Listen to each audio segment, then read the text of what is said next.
aprīlī dzimušajiem ir tāda problēma, ka viņiem ir grūtības attiecībās ar tēvu.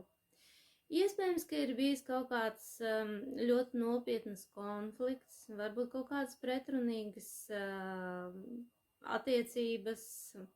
Kaut kas tāds ir noticis, ka jūs esat zaudējuši iespējams cieņu pret tēvu, un tas arī rada šo te jūsu atbildību attiecībā pret dzimtas karmu.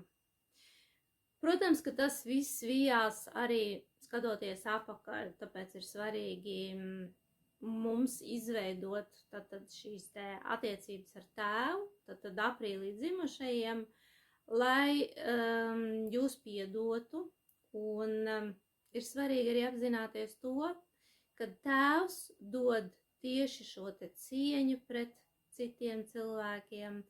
Viņš parāda to, kā mēs varam sasniegt kaut kādus rezultātus, savus mērķus. Un ja nav labas attiecības ar tēvu, tad jūs nesaņemat no viņa šo spēku.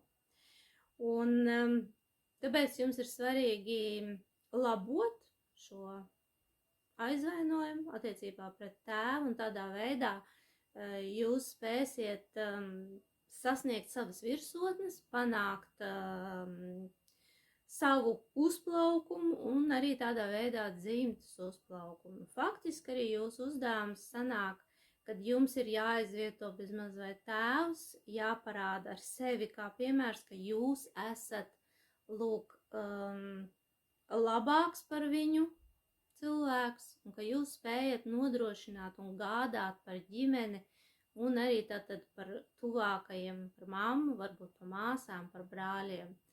Tā kā noteikti labojiet šīs te attiecības, neatkarīgi no tā, vai jūsu tēvs ir dzīvs vai miris. Piedot var vienmēr, neatkarīgi no tā.